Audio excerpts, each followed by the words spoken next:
Hey guys, I'm waiting for you to join and see what questions do you have so that I can answer those questions as we had been discussing for quite a long time now.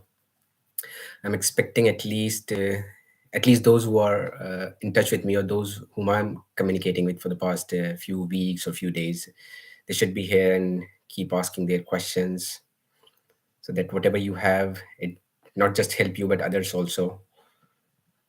So I'm waiting. Let's see who do I have first to ask the question.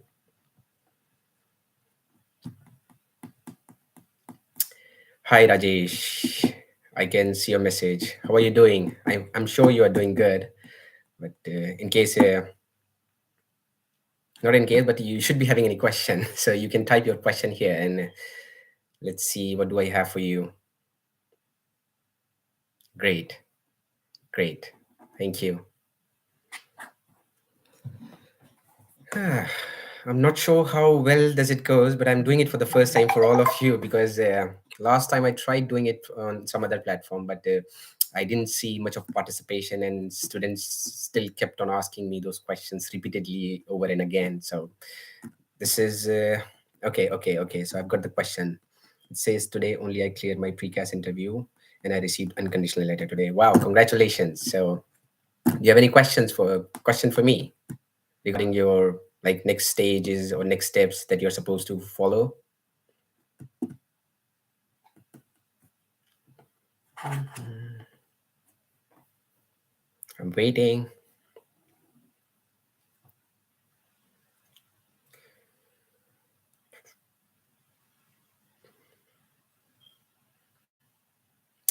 Yes, we have got Pooja. Hi Pooja. How are you doing?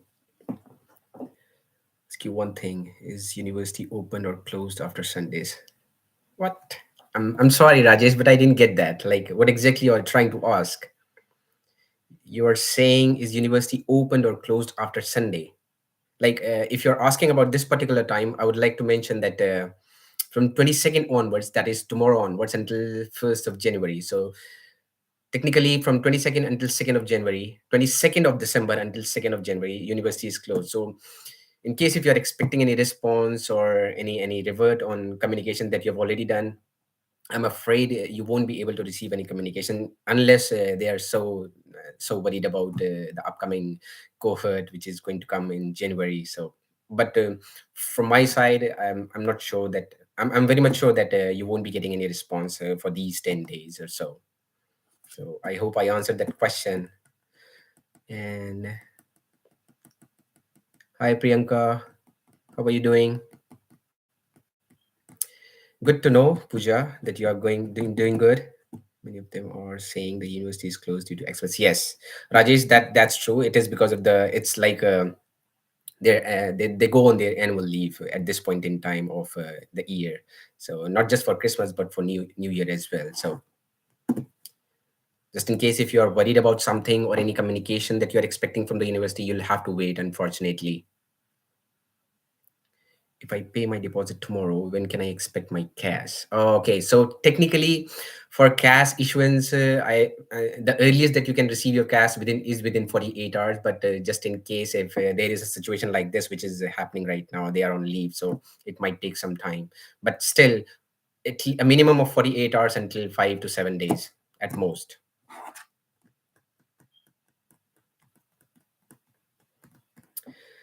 We have a question from Jismitha. Visa document to carry. Should I submit consolidated marks card to together with the degree marks?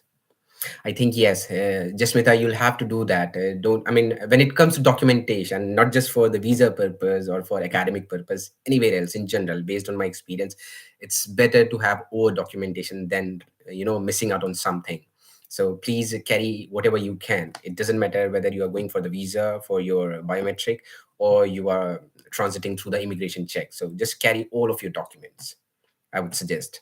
I'm just giving an example of myself when I was entering by this port at the from the airport. So the officer, I was there just for 2 or 3 minutes, but the officer managed to ask me for my visa and my previous qualification, the recent qualification that I had. So he didn't ask for everything, but the recent qualification that I had. So you can expect anything when it comes to immigration. It's better to be prepared in terms of documentation in every respect. Hope I've answered your question, Jasmita. Do I have any questions from other people as well? As our classes are from 30 Jan, before how much time we should come? Okay, yes. So this is good question, Pooja, actually. So I was under the same confusion when I came here. So ideally, you should be here at least 1 week before. And 1 week, I'm saying when you are done with your accommodation and rest of the things, not rest of the things, but at least with your accommodation. So it's better that you be here 1 week, so that you are aware about what are the formalities that you're supposed to fulfill. For example, enrollment and applying for your card, or getting yourself registered with the GP, or for the NHS services, health services. Okay, so it's better you are here at least 1 week before your session starts. And in case if you haven't you haven't booked your accommodation, I would suggest that it's better you be here at least 15 to 20 days, because finding accommodation, getting everything sorted, it's going to take, it's quite challenging, especially after this COVID restrictions that they've uplifted. So a lot of students are coming, so it's like a, the demand and supply thing. So a lot of students are here, so if either the property is not there, and if it's there, then it gets filled up very quickly. So if you're taking into consideration finding an accommodation, I would suggest that you be here at least 15 to 20 days before. 1 week won't be good enough. And we've got again any question again from Rajesh. As you said before, universities close for vacation, but still they release cash. No. So when did you receive your cash? I'm afraid. So as I've mentioned that the university is closed from 22nd, which is tomorrow onwards, until 2nd. So if you, in case if you have received cash, I do not know what exactly you're asking, and when is the course start date for MBA London Campus 2023? Okay, so the course start date is 30th of January officially. So that 30th of January week would be like your induction week, wherein you'll be you'll be provided information about everything about the university, about your academic conduct, non-academic things as well, how the university runs, your assignments, your assessments, your classrooms, and your seminars, your timetable, and how you're supposed to IT access the IT resources and all those things. So that will be a part of your induction. So I would suggest do not miss out on these things. So it's very critical, especially those. I mean, for people like you, I'm here. So people like you, those who are coming, and they start struggling actually. If you fall behind actually, so that is what happens. Can you help me with the accommodation? East London. Okay, so Priyanka, okay. I live in East London, and the university is in East London too. And there are plenty of accommodation. So I'll be talking about this accommodation part maybe at the end of the session, because it's something that relates to everybody almost. So I'll keep a note, and what I'll do, I'll try to discuss this accommodation thing specifically, like what are the different platforms or the different resources that you can look for, and what you should be expecting when it comes to accommodation in different on different what should I say, different sort of accommodations. So I'll try to answer those things. So, and just in case if I forget, just ping me again. And Pooja is asking, so if we come there around 15th of Jan, would it be fine, or is it too early? So Pooja, my question to you is, I mean, are you really sure of your accommodation, where exactly you are going to stay? As I said, 15, 20 days at least minimum. So you might have to travel a lot. You might have to struggle to get rewards from the landlords or from the property agents and all those people. So have some, I mean, if there is a possibility that you can come here early, it's better you come here early. I mean, don't just try to stretch your travel until last moment, or the minimum window period. Don't do that. I mean, if you can early, it's well and good for you only. Question of okay. So I'll be talking about this accommodation thing for sure. I was sure that this question would be coming. Rajesh is asking me, okay, university is closed from tomorrow, that is 22nd. Okay. Uh, so there will be no progress if my pay deposit now. Okay, so as far as paying deposit is concerned, it's something which is online procedure, so it doesn't require human intervention, Rajesh, technically. Okay, so but the reason why I mentioned about the university that you won't be receiving any communication, just in case if you are expecting a specific reward, or you are having some specific concern. So in that sense, or in that case only, you won't be getting any reward. But as far as paying deposit is concerned, if you have received the link from the university or from the admissions team or from the visa team, you should be fine. You can proceed with it, and you would be getting, since it's an online stuff, so you would be getting a, what you call it, a receipt or an acknowledgement, so you can keep it for future purpose. And can you suggest me out when can I pay my deposit amount? As per your instruction, as per the instruction on the cash letter, so you're supposed to follow that instruction. Yes.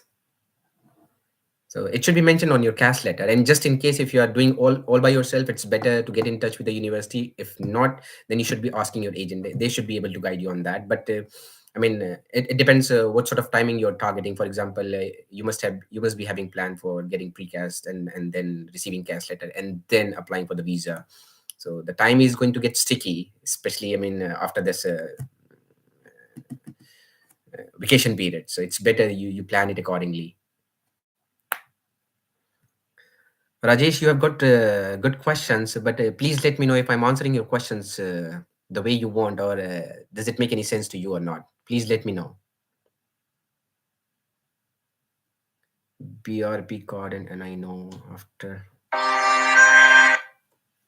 Okay, so Huma is asking if BRP, when we get BRP card. Okay, it's a very critical question because it relates directly to your visa status over here or legal status here. So you should be getting your BRP card as soon as you are here. So it must be mentioned on your visa vignette letter, a letter which must you must be getting once you receive your visa. So there would be a date from the date of the issuance of that visa vignette, and until 10th of that day, you should be fine to receive your BRP card. So technically, as soon as you are here, as soon as you are landing here in UK, you should be heading towards you should be heading towards your post office, designated post office, to get your BRP. So Shivam is having some sort of fun. Visa the wait hai, visa dila do. Oh my goodness. Shivam, I wish I could do that. I can guide you on that, but definitely there is no point in getting it done from my side. I'm sure you will get it as we have talked in person. I know you, so you should be getting your visa soon. Don't worry. And since you're done, I mean, you're done with everything, and you're just left with the visa, you should be getting your visa. I mean, you should be targeting your landing date, or your travel plans. Forget about rest of the things. You should be getting your visa for sure. Yeah, I get that. Anyways, Rajesh, keep on asking question. I see that you have got like sort of confusions and a lot of queries. So no worries, Shivam, bro. Can you provide us with the checklist? What all the? Oh, okay. So it's there on your once you. I mean, you should have applied for your visa. So there's a checklist already. Just again, so it's like your TB test, your IHS payment fees, your fees in case if you have paid the fees like 50% of whatever you have paid, and your cash letter and conditional offer letter, and visa confirmation like biometric or appointment confirmation letter. That's one of the most important thing. And I know I must be missing some documents, but as I said, whatever documents are mentioned on the visa check, I mean, yes, and your academic credentials as well. You should be carrying your academic credentials. Sorry, I forgot that. So there's no harm in carrying those documents. And to collect BRP in university campus, really? They might have changed it, Jasmita, but I'm really not sure that this is the case, because what happens, the BRP should be collected from the nearest post office or from the area where the university is located at. For example, if the university is in East London, so the nearest post office in the East London would be the place wherein you would be getting your BRP from. But if this is what it says, I doubt it. I'll have to check with the university just in case if this is what is going to happen from this semester onwards. But until now, it was not the case, and not just for YSJ, but for all the other universities. Just only that one question. Okay, Rajesh, sounds good. And we have got, what is the next step to take post landing in the UK? Oh, okay, okay. So this is again a very important question. I'm sorry, I can't pronounce your name. So what should how should I pronounce? Igioma. Okay, I hope I pronounce your name correctly. So you're talking about next step. So there are two or three things which are really critical and really important. First is collecting your BRP. That's first thing that you should be doing it. Forget about anything. So as soon as you are here, because BRP is something that relates, that confirms your legal stay. So even the stamping, the visa stamping that you have on your passport, it would be of no use once you have your BRP card. So wherever you go, whether you go to the university, whether you go for the job and any other place, they'll be asking for your BRP card. They won't be asking for your visa stamp which is there on your passport. So that's one thing, BRP.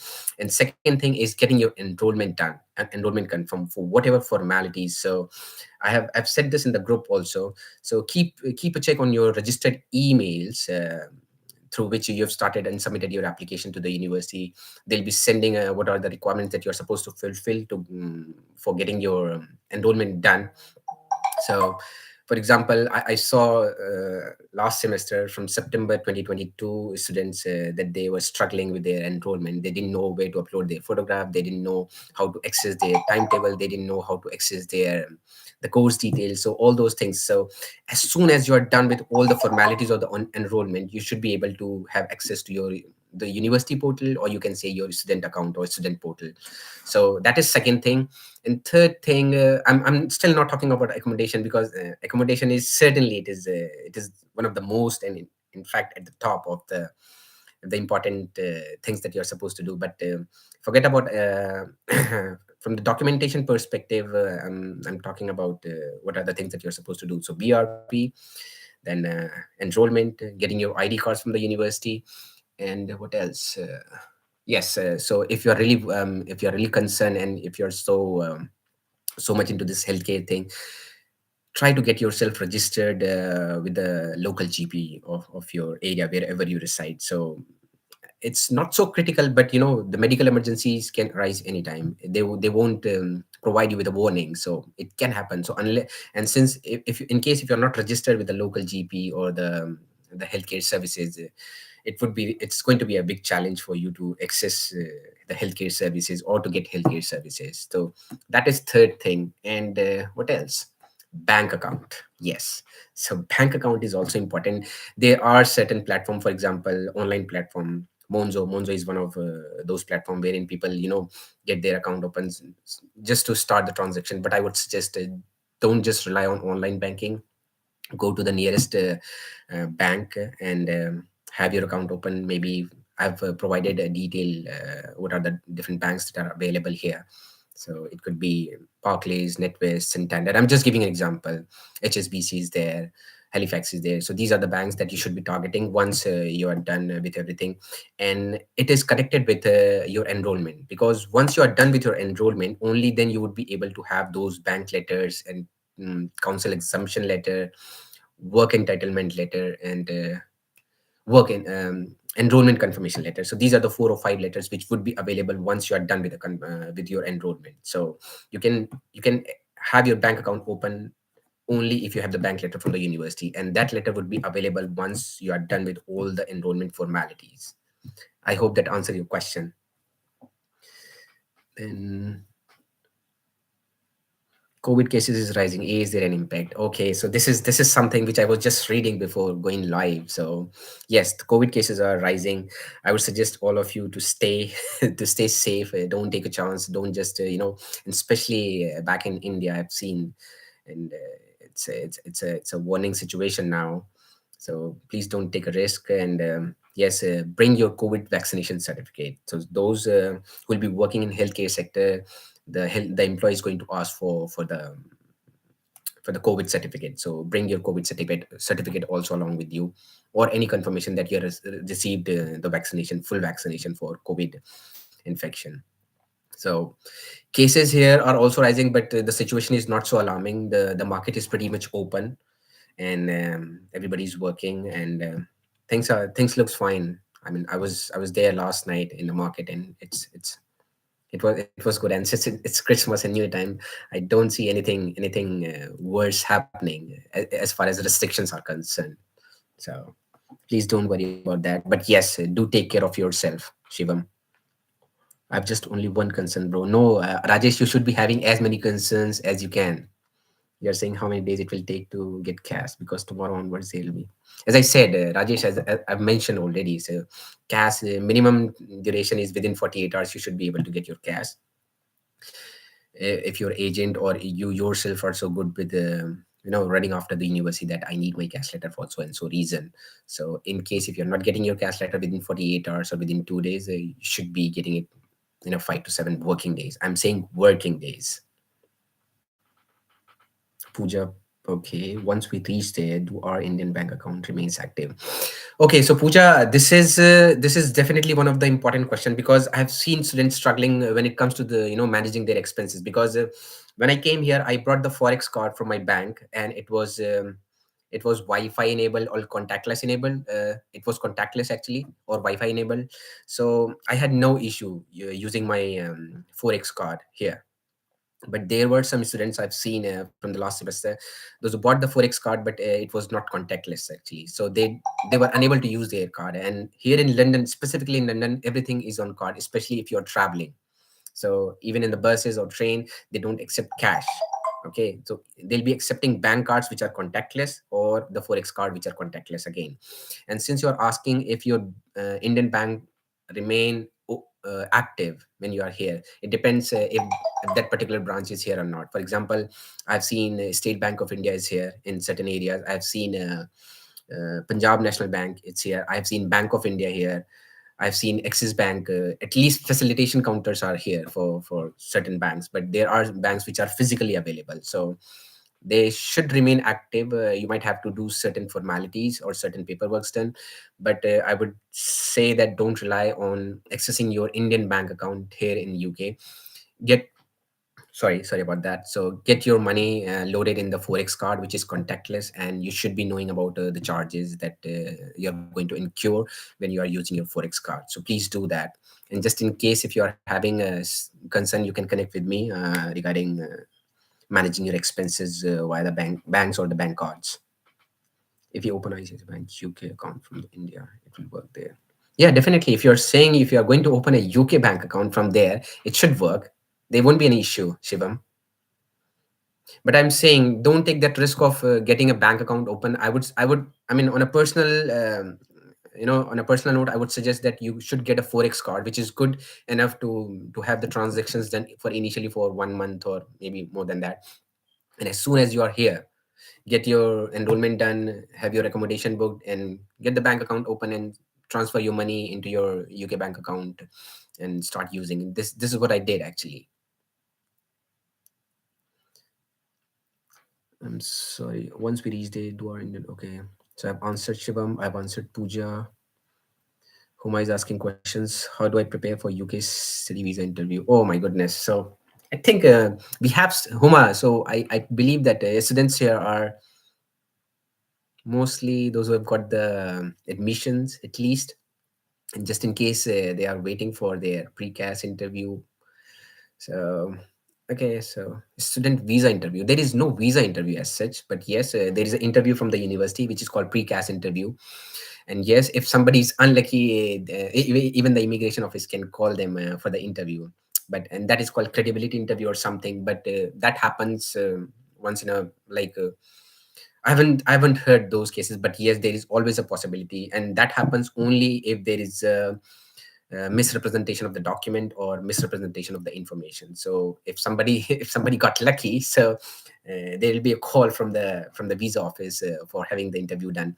But in general, it remains more or less same whether you are giving interview to the university during the precast interview or you are giving it to the visa officer. So the questions they are going to ask you, they try to actually judge you what sort of student you are. Like, are you see, I mean, are you a genuine student? For example, they'll be asking you about the university, your academic background, what your academic background is, or just in case if you are an experienced person, how the program that you've applied in UK, is it going to complement, or is it going to help you in achieving your future goals? So these are the two questions. They'll be asking certain information about the university, just to check, I mean, just to check if you are really aware about the university or the university environment. For example, you can name the professor, you can name certain modules that you are going to study. You should be knowing when are the breaks, and you should be aware about what are the companies or the organization that you should be targeting during for the internship, for the placement year, or during the summer break, to get some experience, and you should be able to relate. So in a gist, what I'm trying to say, that whatever you talk about during the interview, it should correlate back to what you have already done, and how is it going to help when you come back to your country. So you're not going to say explicitly that you'll be coming back to your country every time for every sentence, but yes, you should be able to give them a confidence that once you are done with your degree, you would be coming back to your country. So this is what they want to know actually, and this is what they want to imply from your responses. So university, your modules, your assessment, your timetable, and all those things, you should be aware of it, what you have done in the past, and what you have in terms of your academics or experience, and how you relate with what you are going to do in UK, and how is it going to help you once you're done with your degree, and who is financing your education here. So this is one of the most critical thing for the visa officer, and this is I mean, this makes the ground for visa officer to reject an application. Most of the time it happens, because this is where the students, most of the students, fail to provide information as is expected or as is required by the UK Home Office. So please be aware of all these things when you're going for the interview. I'm sure that nobody would face the interview from the visa office except from the university, and they should be fine. Okay, so Pooja is saying, okay, I have a forex card. Huma, hope I have answered your question. Okay, and in case if you have something specific, do write. I would be more than happy to answer on it. Okay, I have a forex card, but not sure if. So you should be. I mean, there's a sign on your uh, on your card actually, which says sign off a Wi-Fi or something. So you should be able to know. I mean, if it's like a Wi-Fi enabled or contactless. I won't say Wi-Fi. My bad. I should be saying contactless. So you can ask your bank or the service provider or the card provider if it is like if it is contactless or not. But yes, if you are bringing your forex card, it must be contactless. Otherwise, it is of no use. You can do certain transaction, and you won't be able to do certain other transactions, especially when you're commuting. You won't be able to use that card. I hope I've answered your question, Pooja. Yes. So it's, I mean, I won't use the word mandatory, but if I'm saying, if you're bringing a card and you are unable to use it, then what's the purpose of bringing that card? So you should be bringing a card which is contactless actually. What is the minimum wage for part-time job in London? Yes, this is good question, Rajesh. I'm sure you'll be getting, you'll be coming up with more questions like this. So the minimum wage as of now is 9.5. So £9 50 is for an hour, per hour is the minimum wage for those who are 25 years or above. So you can calculate, like if you're going to work 20 hours, and this is the minimum wage, then you should be able to calculate. You should be able to calculate what should be your earning in a month, which is the best one to do. Okay, so Rajesh, I would suggest you, it would be another big topic, just like accommodation. So I would suggest you to go back to my channel, and there's a video specifically which talks about what is the minimum wage, and what are the jobs that you should be targeting, and what are the different jobs and different pay wages for those. But yes, as since you're asking me, I can give you certain examples which are the best paying jobs. If you're interested in going into healthcare assistant is one of those. They can pay you anywhere between 10.50 to even 13 to 14 pounds for an hour.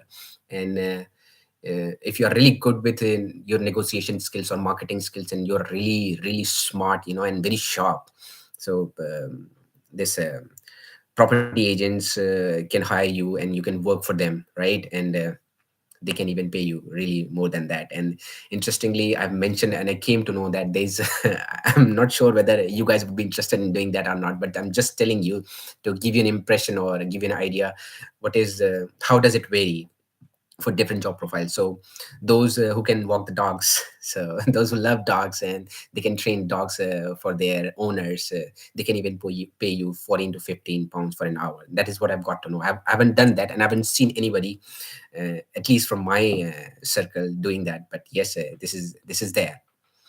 And what else I can look for? Yes, and if in case if you're working in a good restaurant, a high end restaurant, you can get you'll get paid anywhere between 11 to 13 for an hour, depending upon what sort of profile you are into. For example, if you're just at the reception, then it would be different. If you're working as a waiter or waitress, it would be different. In case if you are chef, or you're supporting the kitchen staff, then it can be different again. So this is how it varies. But again, I won't be able to comment on this which is the best one to go for, otherwise you'll be sticking to that thing only. But I'm just giving you an idea, like what are the different areas or the different domains that you can look for. And I would suggest you please go to that video of mine and see what are the different job profiles that I've talked about. And yes, if somebody is interested in teaching, teaching is again, it's a good option. It can again pay you anywhere between 11 to 15 for an hour.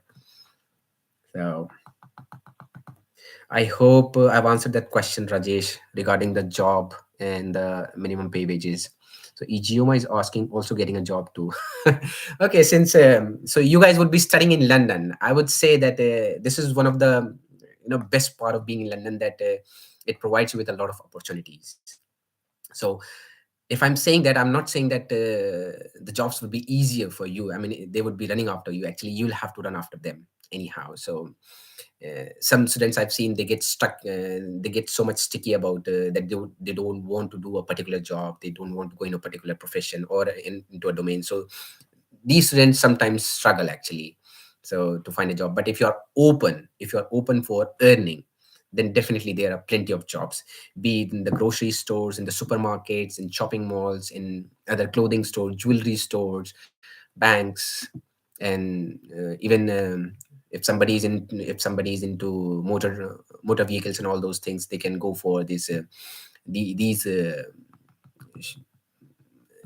settings also, those who are dealing with the motor vehicles and all those things. So what else I can suggest you? Eateries are pretty much common here. Getting a job in eateries, it's quite common. And healthcare, again, as a care assistant, care support worker, these are quite prevalent these days, since they are running short of staff in this particular area.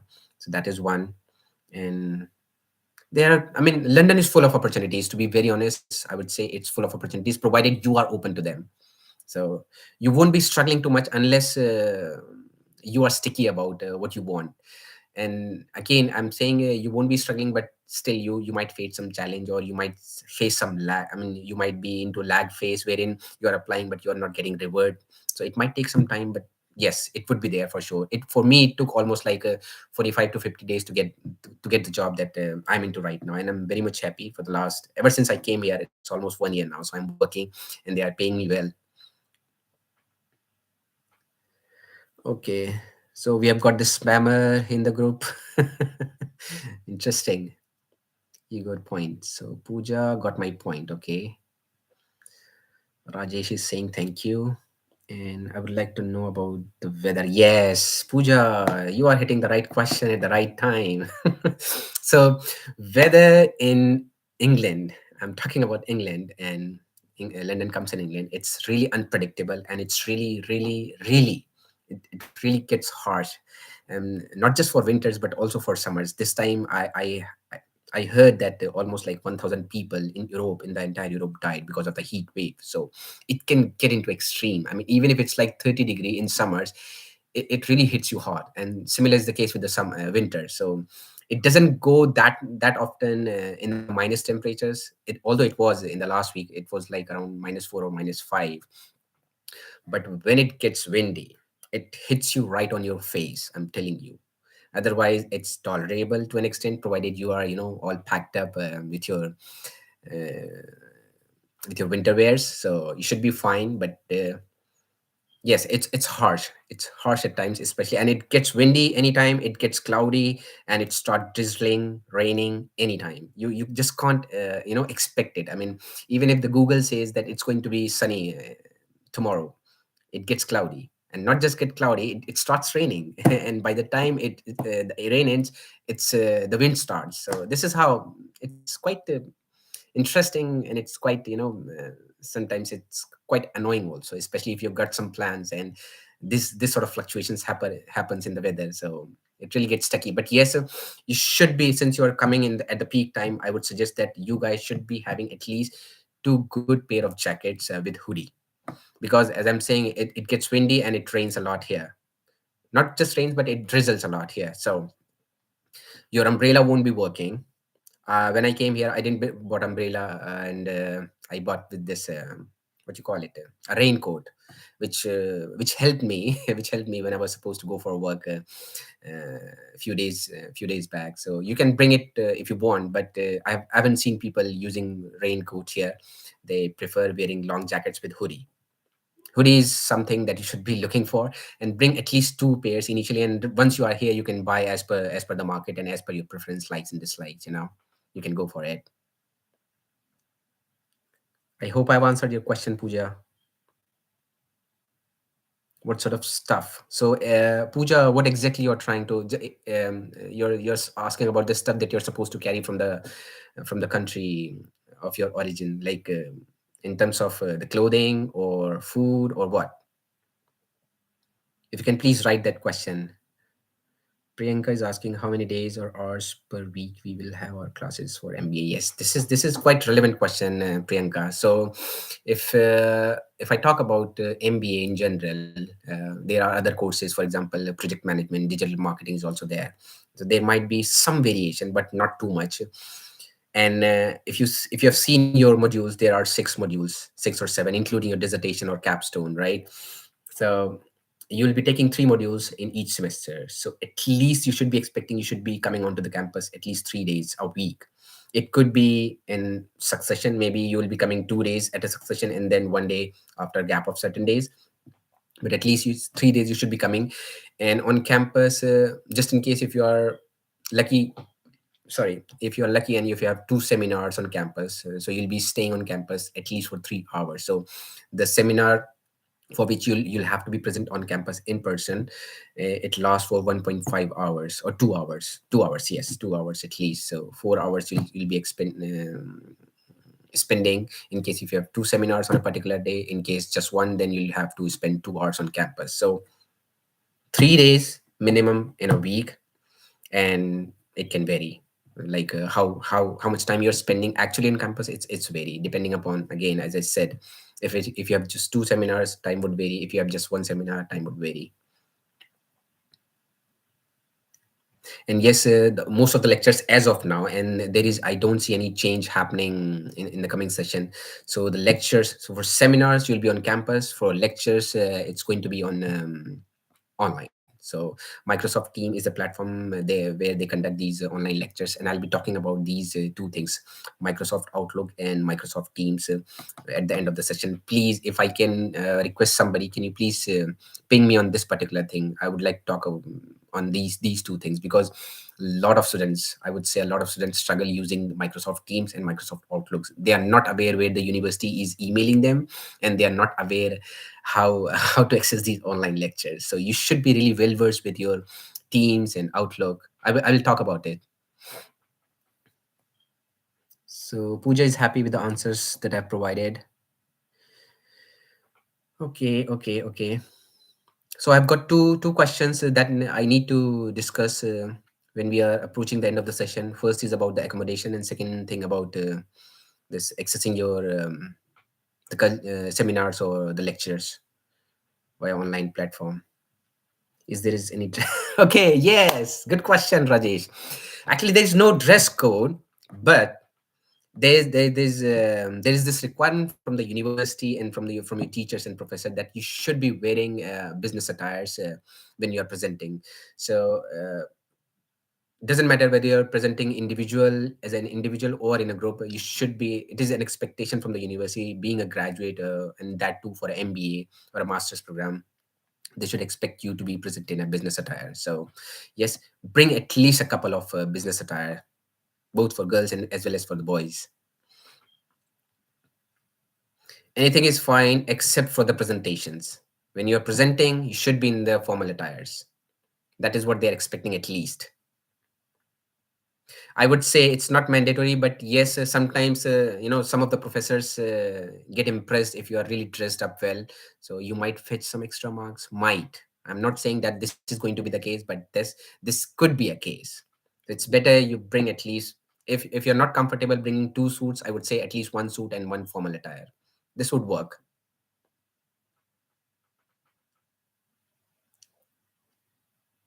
You can bring in blazer if you want, but it's not, as I said, it's not mandatory to bring in those stuff. But yes, at least couple of again, I'm saying, I'm stressing upon formal attires. I'm not specifying whether it should be a blazer or it should be a three-piece suit or two-piece suit, you know.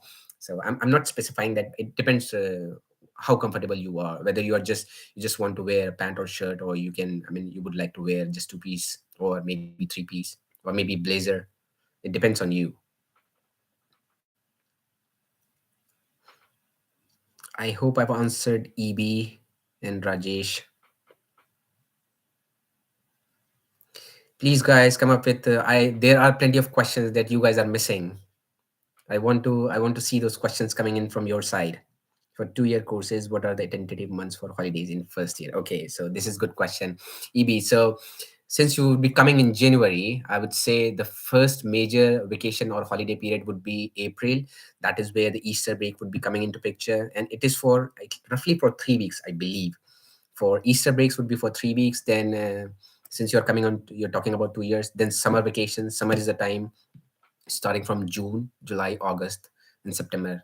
So almost like 3.5 months. You'll be on summer vacations. Then again then there will be, yes, then Christmas time, which is this time. So starting from this time until first week of February, you'll be on vacation. So again, and this will repeat for the next year. So you can just anticipate or get an idea of how many days you'll be having accommodation and what are the different months that you'll be having major holidays in. I hope I've answered your question, EB. I've got a question from Pooja. Can we apply for the part-time job as soon as we reach there? No, Pooja, you can't apply for a part-time job. Forget about your job. Once you come here, accommodation, enrollment formalities, your ID cards, your BRP, and bank. This is something that these 3 or 4 things are, should be on your target. So before you have these things, it is of no use to go for a job. For example, I'm just giving you an example. For example, you got a job, but you don't have a bank account. How they are going to pay you money? They are not going to pay you cash, and getting paid in cash is something which is not advisable, especially for an international student. And if you need your salary credited to your account, you need a bank account. Okay, and for having a bank account, you need to have your enrollment confirmed or completed. So I would say job is something that you should be targeting once you're done with everything, almost like after 1 month.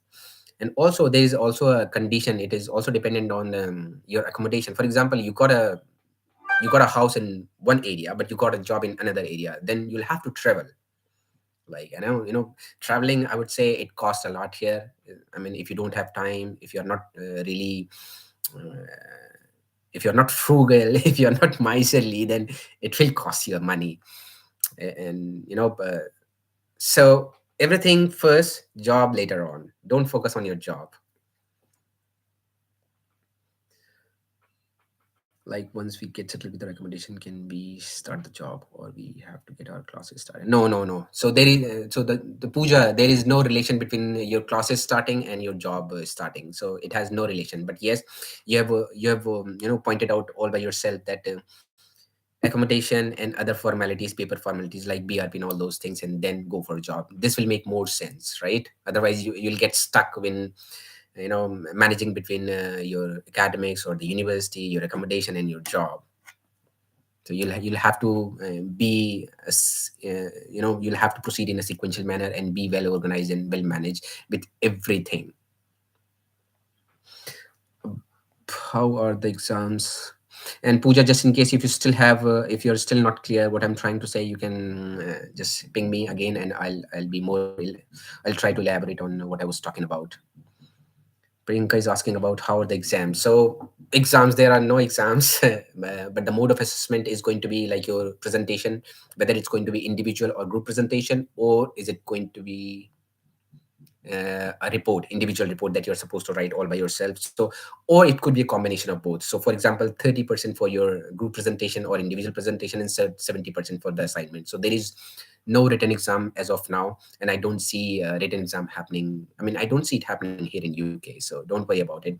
But yes, you should be you should be well versed with writing reports and avoiding similarity with the other sources that you are taking your content from for your report. So what I'm trying to say is that you should be really good with rephrasing, paraphrasing the line or the sentences from the sources that you are taking the content from. And you can talk about all these things. We can talk about all these, academic, typical academic thing in maybe next session in the coming week. So I can talk about there are certain criticalities associated with the with your assignments and your presentation, because I've seen such certain students failing. They didn't pay attention to what the university or the professor was expecting, and they just realized themselves in sort of trouble. So, but this is good question. Seminars.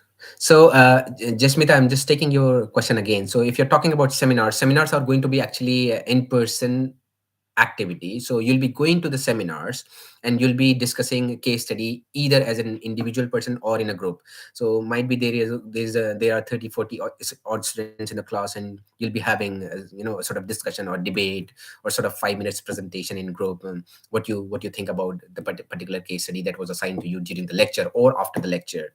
So seminar is something that they won't be assessing you on, but they do count towards your assessment or towards your impression on the professor, because they'll be watching you, or they'll be observing you, how attentive you are and how communicative you are, and how much do you interact or involve, and how much you are aware about what you were taught during the lecture.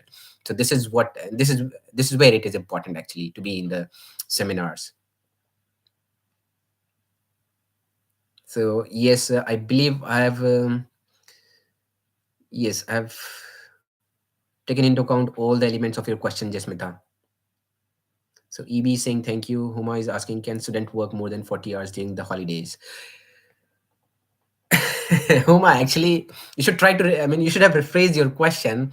It shouldn't be like more than 40 hours. You should be saying, if a student can work for more than 20 hours during the holidays, yes. So for the major holidays, for example, the Easter break, which is for 3 weeks, then Christmas break, then summer breaks. And summer break is applicable only for those who are on 2-year visa or 2-year study visa. So it will be applicable only for those who are on 1-year study visa. Summer is not the vacation time for them. It is still the term time. Doesn't matter whether you have your classes or not, but you won't be able to do full-time work. So yes, during the holidays you can work more than 20 hours, or I would say there won't be any restriction in a sense in terms of the hours. But again, you just can't cross the home office requirements, or you just can't bypass those requirements. You just can't afford it. You'll still have to be on the legal channel when you are doing a particular work, whether it's for 20 hours or more than 20 hours. I hope I've answered your question, Huma. EB is asking for some details on below two. Pooja said okay, okay. So Pooja, by the time I'm trying to answer EB's question, do come up with some other question from your end. Which is good private bank to open account? Okay, this is good. And for forex or transferring money back to home country, which is good platform? Okay, so I'll answer your question, first question, which is a good private bank. I think any bank is good, but yes, when you're trying to open a bank account, I would say that do look for, and especially if you're interested in transferring money either back to your country, or getting money back from your country to the UK bank account, you you should try to look for those banks, those who are charge minimum. I'm giving an example. I hold a bank account from Metro Bank. I'm using it for one interesting reason, because this bank is Metro Bank. This is open 24, and not 24/7, but 7 days a week. So Monday to Sunday it is open. This is one of the advantage that it offers. And also I got my Metro Bank account open in just 40-50 minutes, not more than that. However, with the other banks, what happens that they'll provide you with some sort of checklist that you'll have to follow. Get your online application done, and then wait for some time, get your documents verified, then wait for some time, then you'll be receiving your joining kit or welcome kit, and blah blah blah. So all those things happen, like it's a typical thing, and it should be acceptable. So Metro Bank is not good. But yes, it is good in a sense, especially if you come here and you are in a need of getting a bank account open, then definitely it's one of the good option, best option. Then there are other banks, for example, you can go for NetWest, you can go for HSBC. HSBC is really reasonable as far as my knowledge goes, in terms of these transfer transaction charges that they levy on your transfer, international transfer. HSBC is good, NetWest is good, Barclays is good. I'm not sure about Santander or Halifax. These are also good, reasonable banks. But yes, when you come here, try to look for these things, and it's all available on the internet. Even if you try to do, I mean, Google it on the from the official website. Try to look for the transaction or the transfer charges that they are going to incur when you do an international transaction. So accordingly, you can decide the bank. But for me, even Metro Bank worked, and it is still working. And I've got an account in HSBC, and which is good bank. And because it provides you with one of the option that you can have a current account, and and as soon as you open a current account, they provide you with a parallel bank account which is called saving account. So what happens, like you can keep the money in the current account, whatever you are going to spend, and that you are sure that you're going to spend during a particular day or per week or month. And while the rest of the money can go into the in the saving account. So even in case if you lose your card, you lose your details for the current bank account, you still have that money saved in the saving account, which runs parallelly. So, and this is quite a good thing as far as international students are concerned. So HSBC, Barclays, NetWest, and you can check with the Halifax. I'm not sure about Halifax and Santander, but you can look for those banks also. EB, so your second question is for forex or transferring money back to home country, which is a good platform. Oh, okay. Whew. I think forex is really going to be very expensive. I tried doing that, and not just from the doing an international transfer. It's not going to happen for a forex card. You can't do any. It has to be loaded by the bank from your home country itself. You can't load your forex card from an international or from other bank accounts. It's not possible. Even if it is, then it has to go from certain procedure from the bank itself. And for that you need to be present in person, which won't happen. So please don't rely on forex card in terms of transferring money. So what you can do, you can have as much money as you can in the forex card, depending upon how much they are going to charge for each transaction. And once you are here, you can what you can do, you can just withdraw the money, keep withdrawing the money on a certain period, because there is a restriction on forex card transaction or withdrawing money from the forex card. So every day, every week, you try withdraw some money, and uh, keep depositing that money in your local account or the UK bank account. So this is where it can come handy. And forex card, in case if it is contactless, as I was just answering Pooja, so you can use even in the buses for commute, in the train, or doing grocery and buying sort of stuff. So you can use forex card, and I don't think they'll be charging anything extra on that, because for me it didn't happen. So that is why it comes handy. Hope I've answered your question, EB. So Jitmita is saying thank you. Pooja is saying sure with a thumbs up.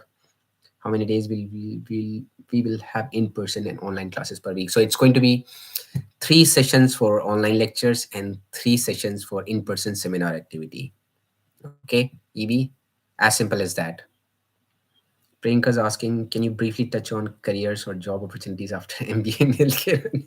Okay, so I'm also doing healthcare management, and I'm into healthcare. Okay, so healthcare is it's an interesting industry or an interesting sector in a sense that even if there is a recession, there is a time of recession, then healthcare industry remains recession proof to an extent. I won't say it's fully, you know, it can fully avoid that recession time, but yes, to an extent, it's recession proof. And since you're talking about the job opportunities after an MBA, I would say there are jobs available depending upon how good you are when presenting your application or representing your case to the particular employer, and what sort of academic or what sort of a background or what sort of work experience you already had from your country.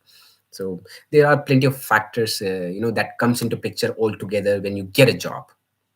Okay, and also how well you are presenting your CV.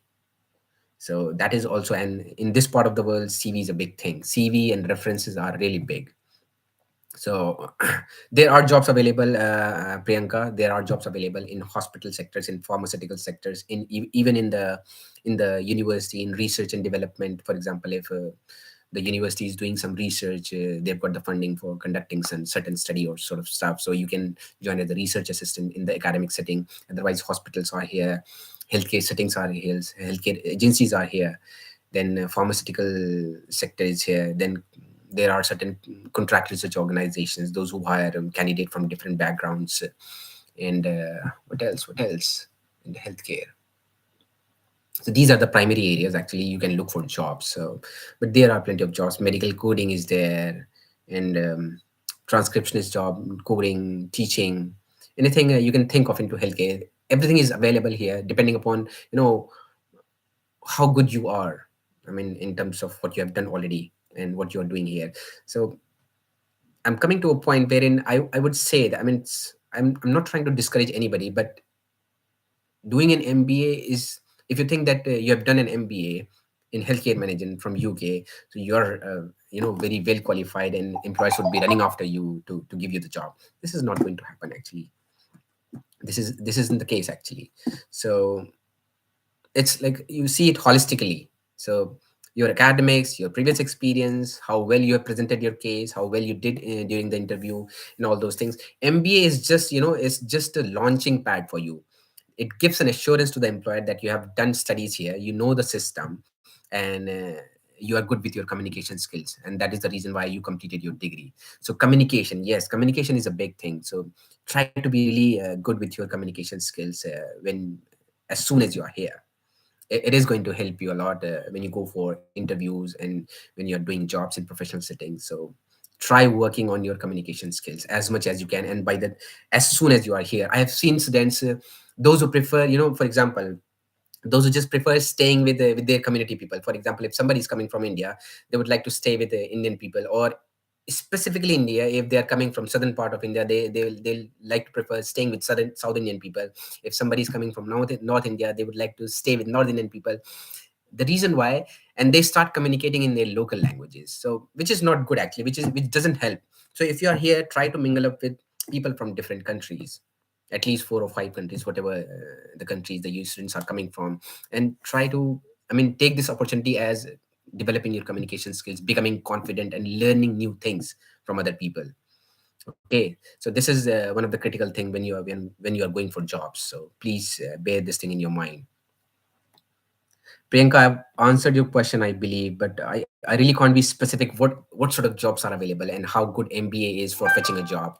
So I've not tried to beat around the bush, but I've tried to present you with the fact that MBA alone can't fetch you a job. It's going to be a complete package. How, as I've just mentioned, I don't want to repeat that thing again. I'm just checking if I've missed something. No, I've not missed. Rajesh is saying if we didn't clear our academics, we won't get. Yes, Rajesh, that is right. And not just if you have cleared your academics, but also if you have been charged with academic misconduct, which students does get. For example, they get their work done from somebody else, and they are not sure, and they are not aware what sort of work they have submitted, and it's an online thing. The university people will get to know that you have got this thing done from somewhere else. So they'll be asking you to justify if you are the one who did the work, and in case if you are not unable to do that, and then you'll be charged with academic misconduct. So even after you complete your degree and pass all your modules, and it might reflect that you were charged with academic misconduct, so that can hamper your chances of getting PSW. And mind you, stop calling it PSW, it's now graduate visa application. So just for your information, you can still call PSW if you want, and if that is what you feel comfortable with. And yes, if you fail, then there is no chance of getting PSW, because they want to have genuine students here. So if you fail, they would say that you failed in your academics, you're not a good student. Why should we provide you with a PSW? What for? So don't expect you would be getting a PSW if in case if you have failed in some of your modules.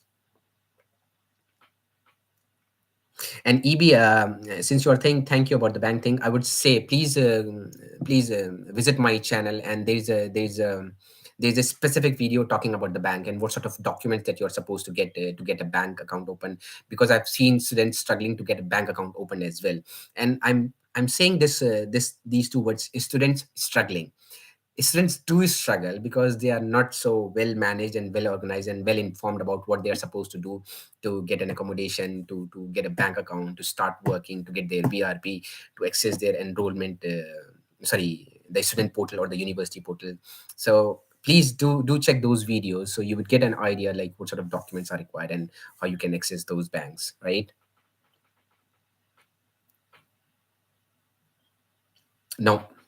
So Priyanka, try to get a universal adapter, which is like from India to UK.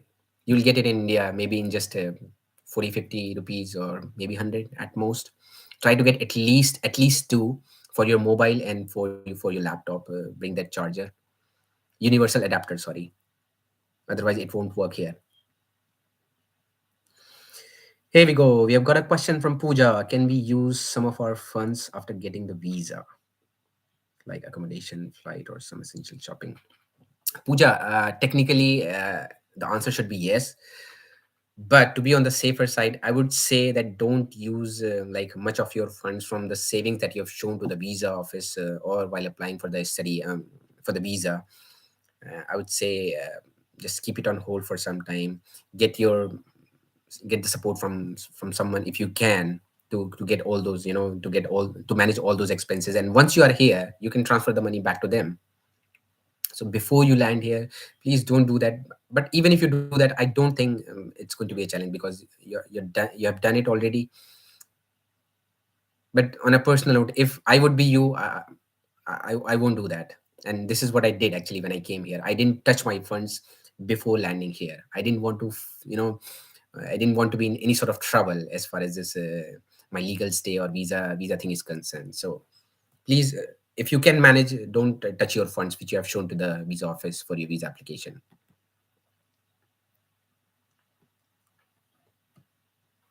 What kind of food is available? Every, Rajesh, trust me, you will. This is one of the best part of being in London. You can have food from any country. You can have groceries from, for almost from European countries, from African countries, from Indian, from Pakistan, from Sri Lanka. Every grocery store would be selling the items from these countries, and this is one of the best part of being in London. So don't worry about it. And I would say, and since you have just touched upon this question, I would say don't try to bring too much of food stuff back from your country.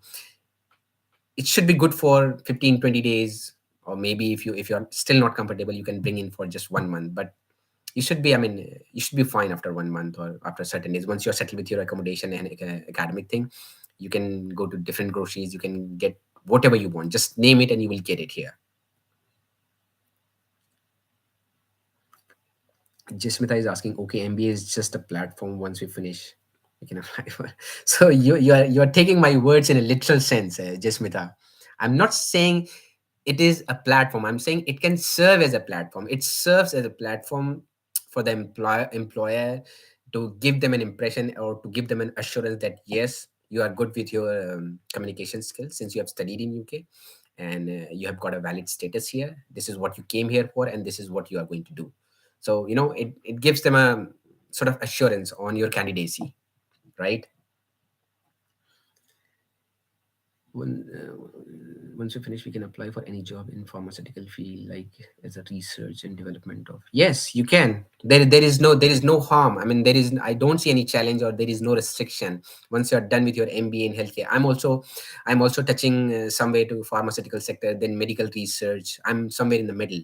I'm coming from clinical research or clinical trial background, so I can work for pharmaceutical sector, I can work for medical research, I can work for the hospitals as well. So there is no restriction I see, in case if you are saying that if you have done MBA in healthcare management, this is what you are going to stick with.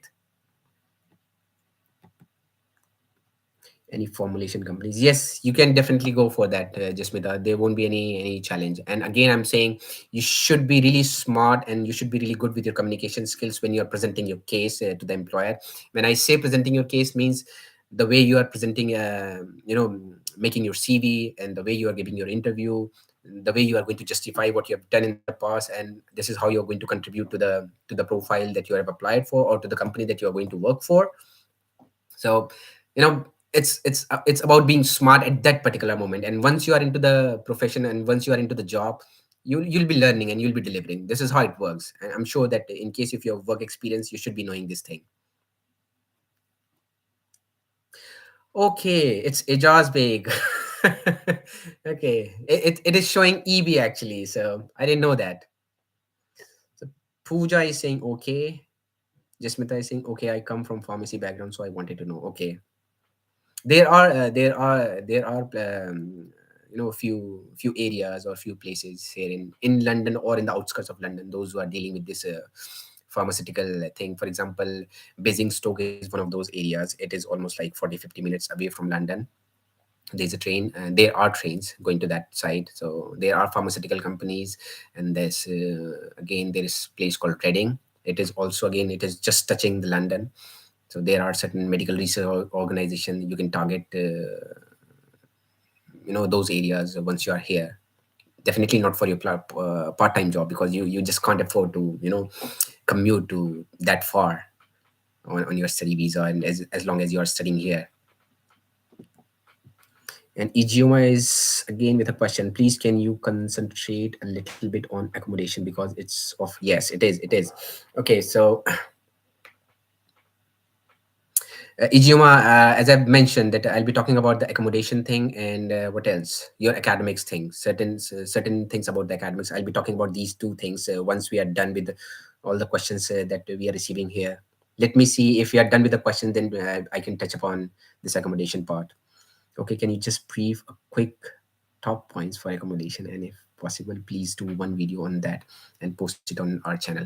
Okay, Rajesh, actually, I've already done that for accommodation. If you go to my channel, you'll find a video about what sort of accommodations are available, and how much they are going to charge you, and what's the window of paying your rent, starting, what is the minimum, what is the maximum, and how is it going to work out for you. You can look that video, it's already there. But again, I see, I don't see any questions coming. Guys, if you have any questions, please let me know, and then I can talk about the accommodation part. I'll wait for just few seconds, in case if I don't get any question, then I would touch upon the accommodation part. About hospice thing, do you know anything? Without actually studying that degree, can we write an exam in UK directly? Whoa, whoa, whoa, whoa, whoa. This is quite a typical question, and quite specific it is. You're asking about the hospice. I've got no idea about what exactly you're talking about. Like hospice, hospice is term which is being used in US actually, primarily. I don't see this term being used in hospice. So can you please specify what exactly it is, Jasmita? I mean, in relevance to UK. Oh, you'll have to. I mean, even if you're going for technical or pharmaceutical assistant jobs, they'll be expecting you to be somebody who has done something at least in UK. So I'm not saying that you'll have to give that license exam to be a full-fledged pharmacist here and to work in a pharmacy store. You can still work in a pharmacy store. I've seen a couple of students, or few students working for one of the biggest pharmacy chain here, which is called Boots. in just in case, if you're really smart to to crack the interview and to submit your application, they might even hire you even if you don't give any exam. But it's going to be at a certain level, not beyond that. So for working as a pharmacist or pharmacy assistant, they might be they're definitely looking for somebody who has cleared the exam and who hold a qualification which is approved by the UK respective UK agency. Okay. Yes. So Rajesh, even if I posted that 3 months ago, it still holds the validity, I would say. So the situation hasn't changed much yet, I would say, as far as accommodations and jobs are concerned. Yes, Boots it is. Jasmita, correct. It is one of the biggest pharmacy. You can see it almost in every area wherever you go in UK or in London. There are other pharmacy stores as well being run by by certain other people, and you can also target those pharmacies. There are plenty of pharmacies here. Unlike UK, in US, you don't see people opening their pharmacy, but here people can open their pharmacy. So in those pharmacy, you can definitely try to get into and work as something as assistant technician or something, and get some relevant experience, or get some confidence to go for something higher. Pre and post departure pointers, if we have missed any. Okay, I haven't done those, so okay. So pre departure, I would say, I would start about Priyanka. I'm answering your question. I would start with the documents. Please carry your documents. I'm Although I don't use my original documents, but still I carried those documents. And the reason why I carried, I've already told you. The immigration officer or the immigration officer at the port of entry can ask you for anything. It could be your academics. It could be your from the previous work experience. They can ask. So please bring those documents and always carry those documents in a much more legible way, so that once it is being asked, whether at your respective airport or once you are entering here in UK, you should be able to know where exactly you have put those documents. So I'm talking about management here. Okay? So have all the documents ready with you and try to flag all those documents. For example, if it is a TB test, or it is your academics, BSc or masters or bachelor's or masters, or it is your work experience, try to flag those documents, because you know the, it's better it's better when you're well prepared. You don't want to be standing in front of the immigration officer for more than 5 minutes. You'll start getting sweating. So if you are well prepared with this aspect, so once he or she is going to ask you, okay, show me your passport, you know where your passport is, you know where your tickets are, you know where your academics are, you know where your COVID vaccination certificate is, just in case if it is all messed up in a pouch or in a clear bag, you'll be struggling. And that is where you get nervous, and that is where most of the people get nervous. So this is a part of management. So, and since you are coming here to study management, you should start doing it before you fly. So document is one of those things. Then since you are coming here in the winter time, I would say that be prepared to face the harsh winters. And so accordingly, you should be having at least a pair of good jacket, at least a pair of good jacket, and all those thermals and all those stuff. And yes, since it rains here, and you just can't avoid, I mean, you just can't afford to wash your shoes and clean up your shoes every time you go out. So bring at least 2 to 3 pairs of good shoes. And what else? Don't bring too much of food stuff, I would say. As I've mentioned, that if you're trying to bring in too much, it would be a burden for you, while you're traveling. So don't bring in too much of food stuff. You will get plenty of food stuff here. But yes, if you're not sure when you are going to get your accommodation and where exactly you will be getting your accommodation, so just to avoid that period of time where you'll be struggling, or you might be struggling with your accommodation part or other things, just carry 15-20 days of food, which is good for you. I mean, depending upon what you like and what you don't. And in case if you're going to cook, you can bring some spices also. Again, and there is a very particular question coming from people from India, that cooker, a pressure cooker, if they are supposed to bring it. So I would say, if you want, you can bring pressure cooker. You can find pressure cooker here as well, but it's expensive, I would say. So if you're comfortable, if you have the weight allowance, which is then you can bring a pressure cooker. Document food. And yes, do bring your COVID vaccination certificate. It might come handy when you're applying for jobs, especially into healthcare settings. So documents I've done, your clothing, your food. What else? What else do you want? Yes, and yes, when you're coming, don't try to put anything in your cabin bag which is like perishable. So they might even ask you to throw it. So please don't do that. Keep it in the check-in luggage, and that is again for food. I was supposed to mention one thing. I'm just missing out on that thing. Okay, let me. That was about the pre-departure thing. Then the post-departure, once you land here, BRP collection. I've told you, BRP collection should be on your target, should be on your radar that you are supposed to collect, or you're supposed to collect your BRP card first. Collect your BRP card first at the earliest.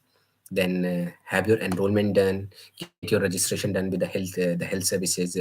Then apply for bank account, look for jobs and all those things. And these 3 or 4 things that you should be doing for the post landing. What else I should cover? And yes, in case if you do not know anybody, just in case if you're not sure who will be coming to pick you up and to take you to the respective place, there are trains, there are buses, there are taxis also. So yes, since I'm mentioning about taxis, it's better you have a Uber account, because Uber is something which is like a universal, but there are other platforms also for online booking. But for initial stages, Uber is something that you'll be using or you might have used in your country or in India. So it's better to have an Uber account, and there must be a card associated with it as a payment, because cash is not accepted as a form of payment for Uber.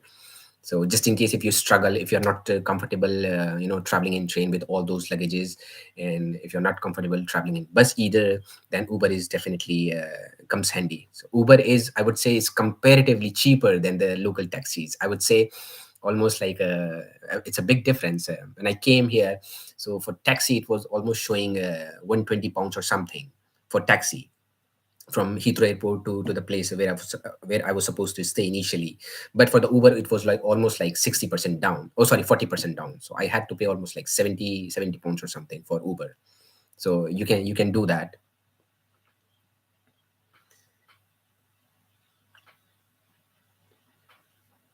So Priyanka, if you can ask anything specifically, I'm sure that I'm missing something on a pre departure thing. I don't know what exactly it is. It was there in my mind. I'm so sorry about it. I'm feeling ashamed now, but if you can just specifically ask, this is what you want to know about the pre-departure thing, I would be more than happy, or I would be more in a comfortable situation to ask you on to answer you on that. Okay, so I've received a thanks from Rajesh. Pooja, here you are. Apart from all our questions, anything you want to add on, please do that, as might be we are missing something. Definitely, it's not just you are missing on something. I'm also missing on plenty of things. But yes, I mean, be assured that I'll be holding another session with all of you guys. And that was the reason actually I kept asking you guys, just keep keep asking or keep writing, keep those questions written somewhere so that you don't miss any question. Anyways, I'll be talking about the your university thing, because this is something, since I work as a student ambassador, I've seen a lot of students struggle with their academics, knowing the expectation, what is expected of them from the university as far as their academics are concerned. So I would like to definitely touch upon that thing. Flu injection is worthy. What's your take? Pooja, I'll be coming to your question. I'm just taking this Ajar's question. Flu injection. Oh, I don't think. I mean, this is something which is not mandatory. It just so you can just leave that aside. I mean, if you're so worried and so concerned about it, you can have a flu jab back at your place. But still, I mean, I don't see it's that. I mean, it works, especially if you're traveling, you know. So, but if you are comfortable, you can definitely take it. Especially there was this news in UK a couple of days ago. Uh, it's a winter flu is quite prevalent during this this season when the weather fluctuates.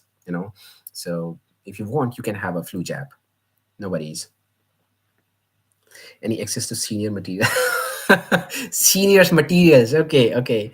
So I'm here. So I would say it's not right to share anything in person or one-on-one basis. It's not good because it's not that it is not accepted, or this is not expected, accepted as well as expected by the university people.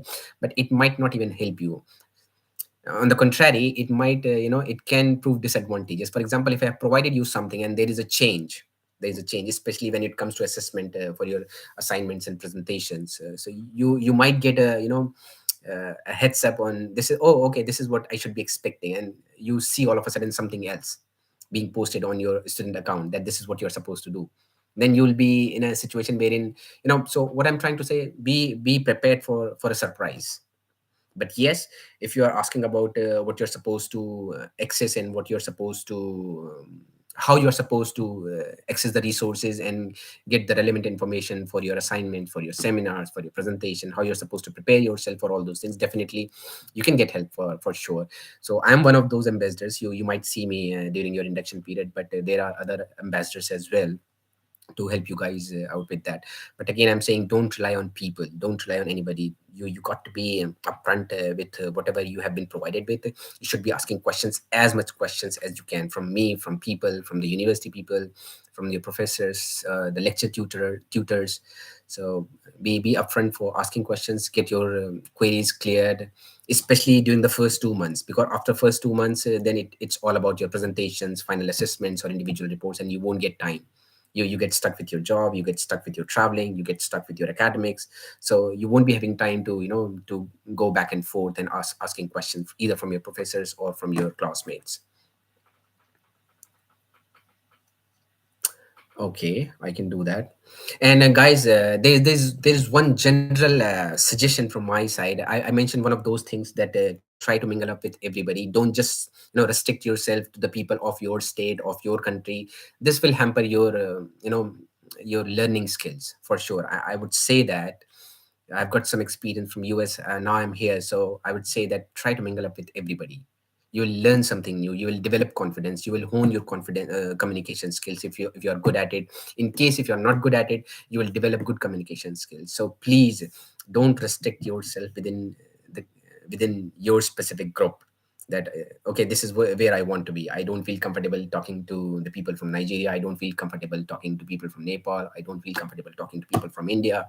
I don't feel talking to people or staying people from Sri Lanka, something like this. So please avoid that, and you should be really comfortable, and you should be open up, and you should be open for for the opportunity that is there for you. And you have paid so much of money, not to stay with your own people. If that would have been the case, you should have stayed back in your country. Why are you coming to UK? So take it that way. This is what you have paid money for. Almost 10,000, 14,000, 15,000. You have paid. You have paid to get not just the degree, but also the experience or the exposure, right? So it makes sense, I hope. No problem. You can. Will accounting course be basically okay? How to answer it? I don't want to scare anybody here, because accounting and finance, especially for somebody who is not coming from that background, it's a bit of challenge, right? So it's a bit of challenge, but I would say it's not impossible. It's not going to be something which I mean, which scares you, and you have those sleepless nights. So you should be you should be knowing where exactly you are supposed to get the data or to read the numbers from, and try to get the information. I won't say it's basic, but I won't say that advanced also. So you just got to be running along with your lectures or your seminars, and keep asking questions in the seminars. The tutors for the accounting and finance they are really good. I don't know if they change it from next semester onwards, but until now they are really good. So you have that chance of you have that possibility of asking question and getting your queries and cleared from the respective tutor. But again, I'm coming back to your question. Accounting and finance is something which requires an extra effort from somebody who is from healthcare background, or from not from the mathematics or background, and certain relevant you know background. So you'll have to work on it. I literally I just I managed to pass, but I realized that whatever I learned during the class and especially during the seminars, it was of great help. And there are certain tricks you should be knowing how to access those you know the data from for a particular company, how to understand where the loss is, where the expenditure is. And I'm just using some basic terms whatever I remember. So you should be knowing those things, and you should be fine. I don't see it's going to be a big trouble. So Deepak Chaudhary is saying you're right. Okay, thank you, Deepak bhai. I know who you are. I know you personally. Thanks for your support, Deepak bhai. Exactly, communication and connection helps you a lot. Yes, Pooja, I completely agree to you. So communication and connection is the key.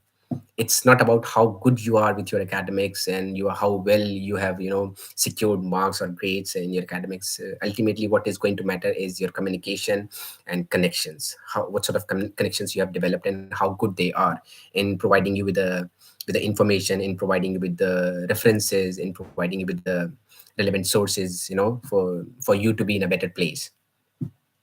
So definitely it's a critical key actually. And Pooja, there was a question from you.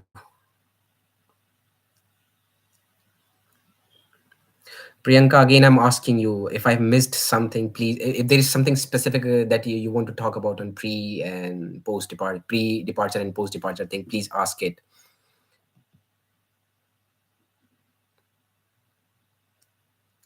I'm sorry, guys. I'm just scrolling down so as to confirm, or so as to check if I have not missed anything. So there was a question.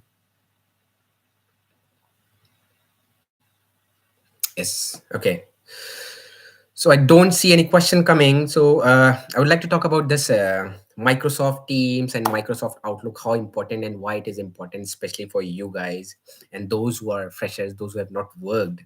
It is going to be a very important thing because what happens if you are here to maintain your legal status, you need your attendance. There should not be a situation wherein the university would be questioning you why you are not attending your classes or seminars, right?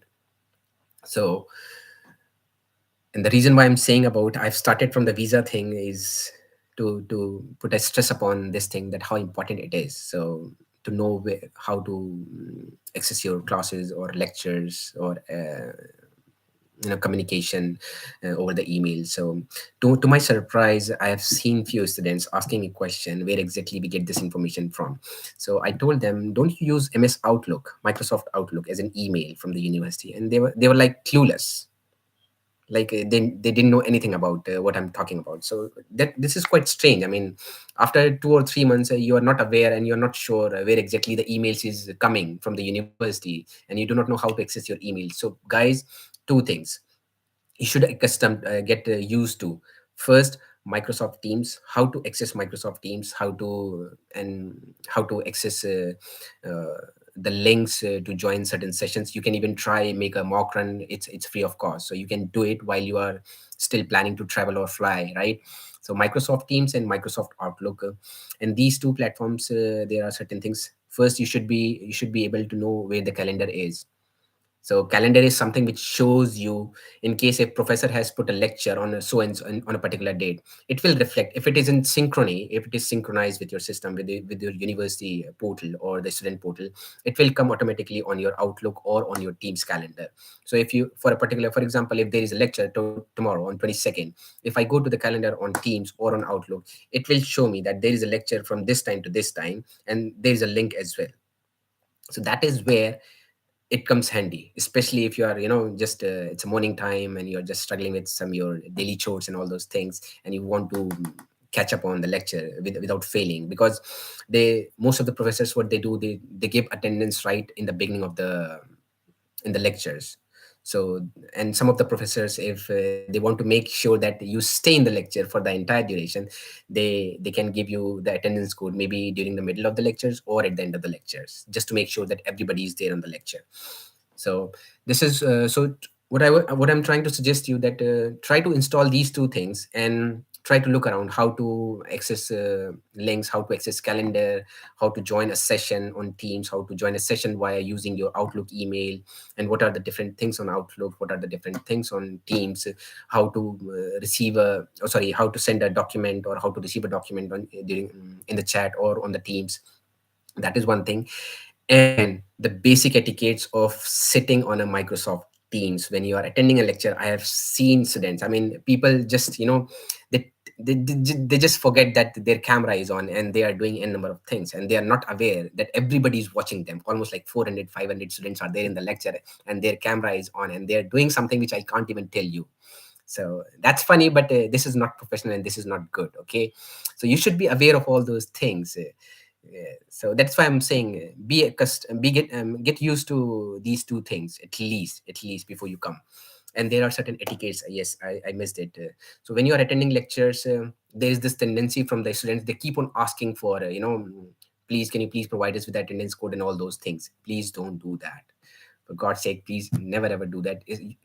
Listen to the instruction from the professor or the lecturer and see what they have to say about the lecture, the attendance, and rest of the things. And accordingly, you can do one-on-one interaction with them rather than sending text messages in the group chat itself.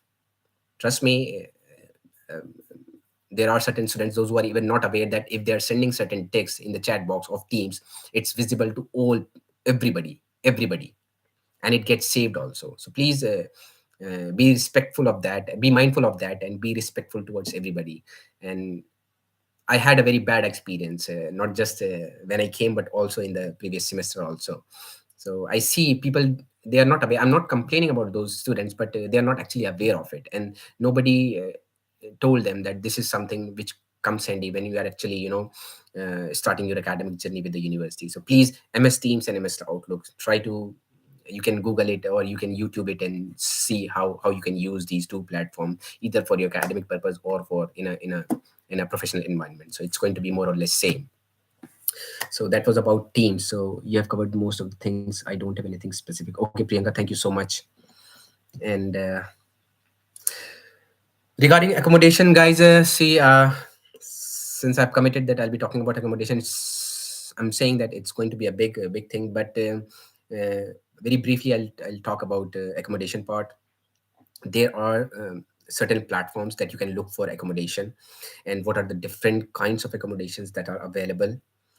Okay, and what is the expected rent. I'll try to give you an idea. Again, whatever is being discussed here in this live session or in my video, it's entirely based on what I've experienced, what I've seen, and what I've got to know from my personal sources. Okay, so please, it is just to give you an idea. So it may vary for you or it might not vary for you, so it could be more or less same. So yes, so the different platforms which are available, one is Spare Room, second is Facebook Marketplace, and Right Move, Zoopla is there, and there are, if you try to, I mean, these are four, sorry about that. So these are three or four platforms that you can extensively or actively look for the accommodation on, and try to do as much search as you can. Keep sending text or keep sending messages to the concern, whoever have posted those adverts on, on respective platforms. So I'll tell you, for example, if you are sending text, trying to approach at least 10 people or 10 people, those who have provided adverts on those respective platforms, only one or two would revert. So the probability of getting a response is very low. So try to make use of every platform. Keep sending messages on these platforms to the respective landlords or the agents with your number, your move-in date, and your expectation, what you're expecting. Okay, so these are the platforms that you can look for, and the kinds of accommodation that are available. For example, there are sharing accommodation, which is quite common here. So when I say sharing means you might be sharing the room, or you might be sharing the house. Whom you are sharing with? You might be sharing the house with a family. For example, there is a family of 4 or 5 people already staying there, and they've got one spare room. They'll put an advert, we need a female, we need a male, or we need a couple, or whatever, I mean, depending upon their requirement. So you can be staying with a family in a sharing house. Okay, then there are certain private accommodations wherein the landlords rent it out to the students, so you'll be staying with the all student accommodation.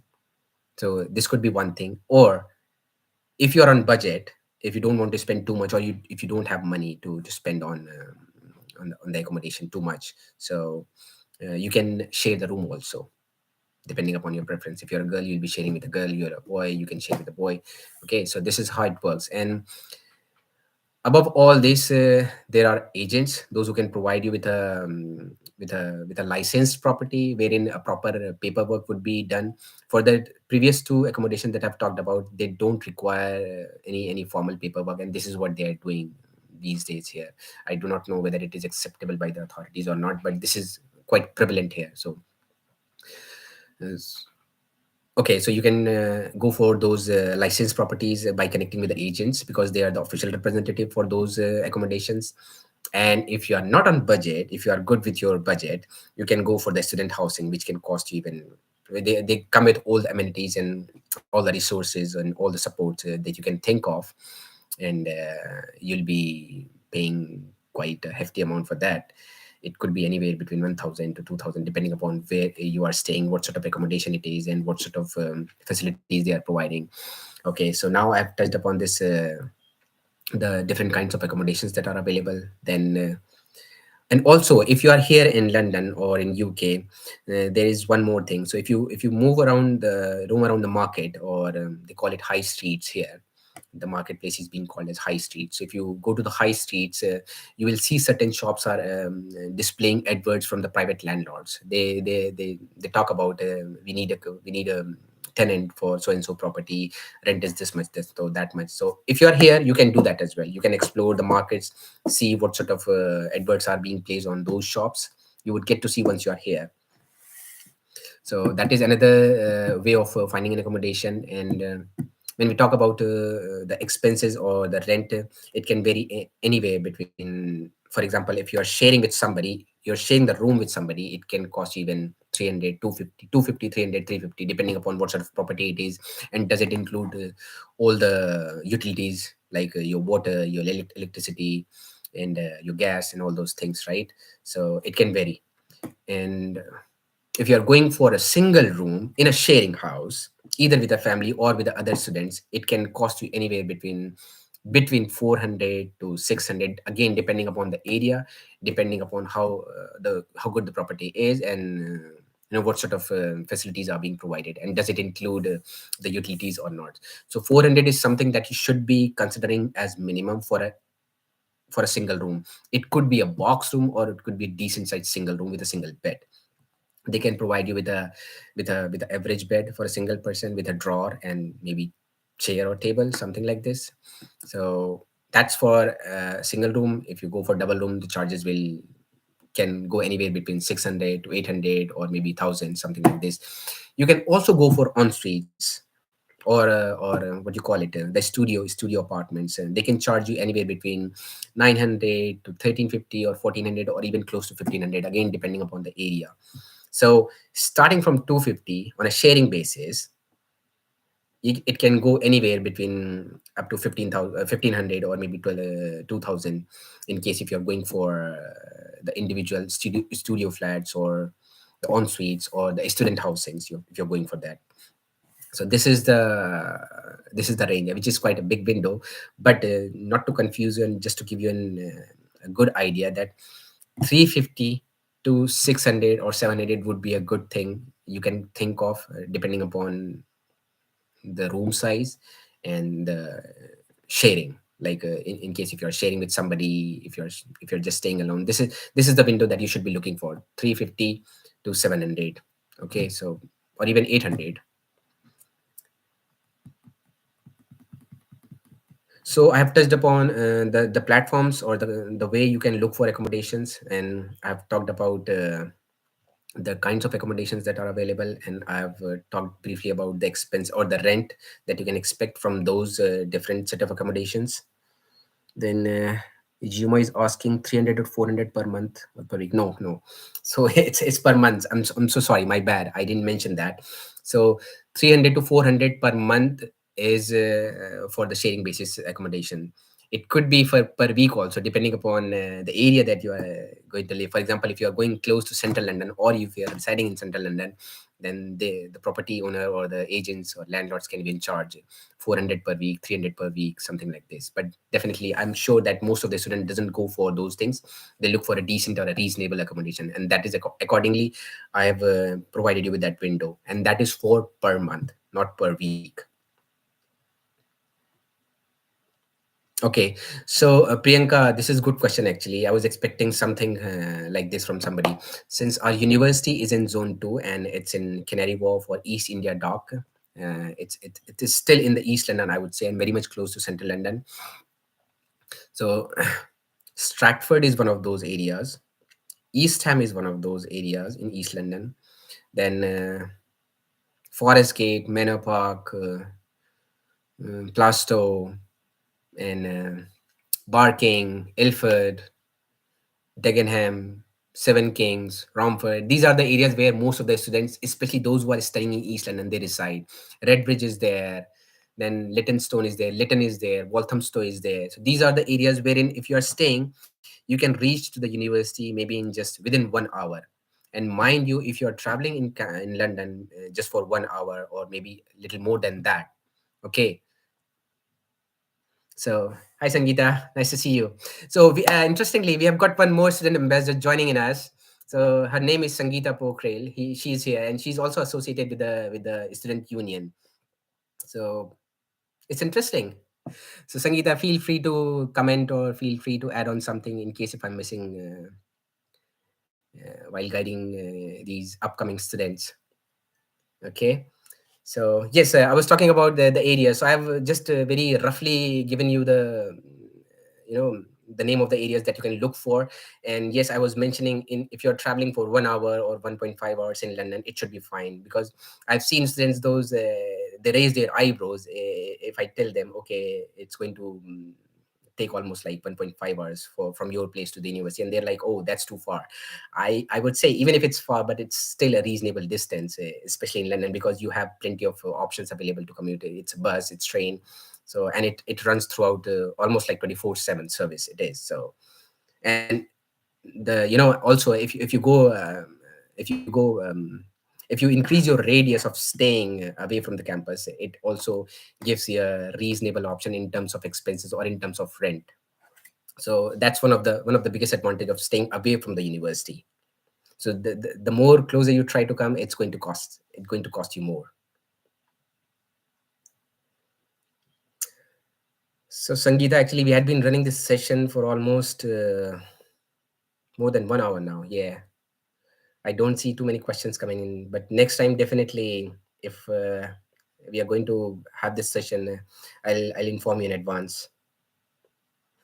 So guys, if I can have more questions, please let me know. Otherwise, we can call it a day, and then if you still have something specific, you can connect with me. Most of you have my WhatsApp number now. So just in case if I miss responding to your questions, please poke me or ping me after 1 day or 2 day, not incessantly or constantly. Otherwise, like I tend to miss. So it happened last evening. Somebody was asking me question, and I had no clue who he is and what sort of questions he was asking. So I responded him saying something else, and he was asking something else. So it might happen with me. So we have got Jismitha. If it's 1 hour distance like Luton, is it okay? Jismitha, I don't I won't say Luton is for 1 hour. Luton is definitely going to take you more than 2 hours if you're traveling from Luton. But it is a good place actually. It's outside London in a sense, but you can travel. There is a connectivity from Luton, and there are students those who live in Luton and come to the university, not just to YSJ, but some other universities also. It's quite cheaper actually. Luton is quite cheaper comparatively.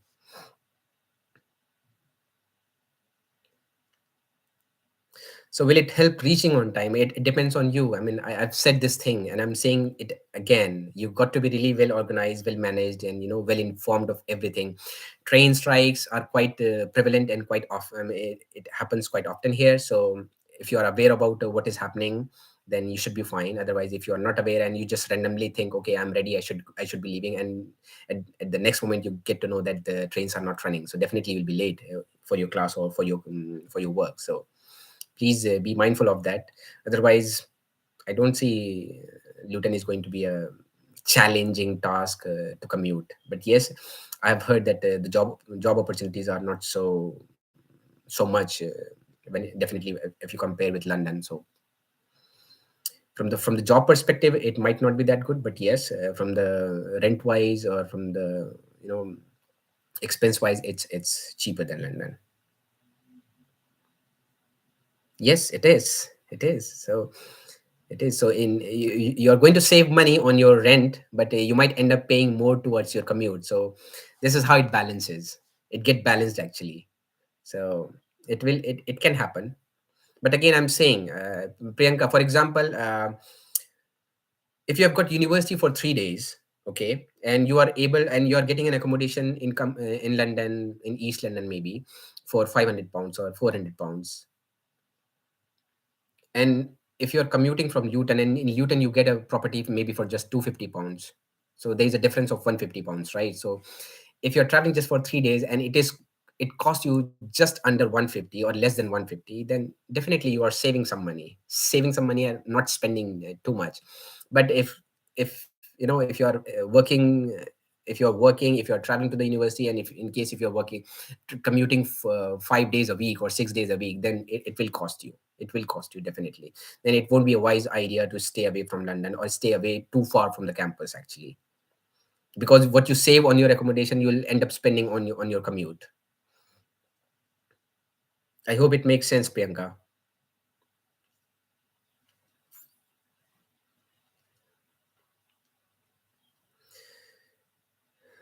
Okay, I see people are tired now. They are not asking any question.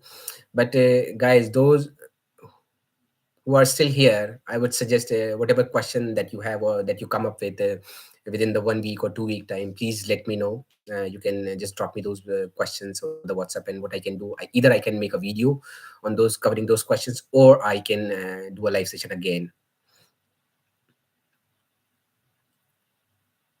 Yes, so that is what I'm saying. In the When it comes to job prospects, they are much more in London when you compare it with Luton.